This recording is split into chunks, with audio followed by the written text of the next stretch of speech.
Elan Nyer. The talk today was towards a connected and safer future. And Elan, there's a reason why we grab you right off the red carpet is because I want to capture that energy and feedback and emotion of it all, because it was good. I don't always get to watch everyone's full talk, but there was a little break, so I was able to see all of yours. So like a little insertion of humor, and I've seen that graphic before, that crazy guy. What's his name? Graham. Yeah, this is good. But tell us, how do you feel right now? How was your experience on the red carpet today? It was emotional in a good way.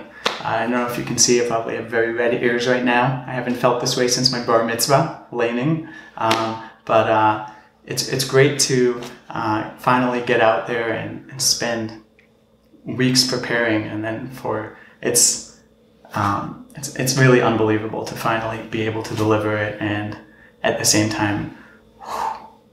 Yeah, let's get granular with the emotional thing. Like, what is it that you feel? Maybe speak to like kind of. A lot of speakers talk about it like it's a wave. Like they have this like big wave behind them, and they're nervous, and then it's like gone now. So like, is that what it was for you? Was it?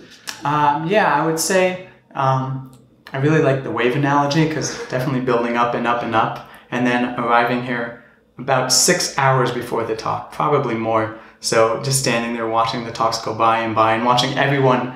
Watching the relief on their faces when they were done, knowing that I still had to wait for it, and so that was definitely something that built up a lot. But I think also forces you to zone in, which is a good thing. So definitely came up with some little caveats here and there over the past hour or two, which I used. So I think forces you to really get in the zone by being in the ultimate stress. Yeah. A lot of people talk about how they enjoy going first or second, but I liked how you mentioned you kind of use that as an advantage and picked up some tidbits along the way. So, Elan, sometimes when we have TEDx salons, the speaker topics have a considerable variety, but this is very into driverless and connected tech and smart cities and things. So I think we see an audience that's very tuned into your message. And some TEDx speakers, they say that they can almost see the ideas from their brain and back at them, radiating off the audience. Did you experience that today? Let's speak a little bit about your audience connection. How was that for you? Yeah, I think it was a really nice audience connection. I while preparing for this talk, it really forced me to take a step back and find what personally speaks to me about working in this industry, and I can share, because ultimately, the company Nexar that we work for is a big data company and is relevant to numerous industries. So I felt that, I think safety is really the passion that I had when it comes to it, and I just really wanted to zero in on that. And I think the crowd has some really nice knowledge after a full day of talks, and being able to just focus on that one specific aspect, I think worked out well with them. Super good. This is awesome.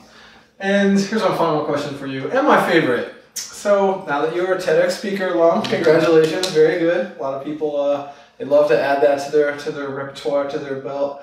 What advice would you have, what words of wisdom would you give to future TEDx speakers? I should have got this question earlier. It's an amazing opportunity. It's something that I think really forces you to dig down deep and not just go on auto drive and do whatever you've been doing over and over again, and not specifically pitching your company or a goal and talking about what speaks to your heart. It's something that if you have the opportunity, you should really just grab it by the horns and run with it. But it's stressful. It takes a lot of preparation, but as long as you know that going into it, then it's definitely worth it.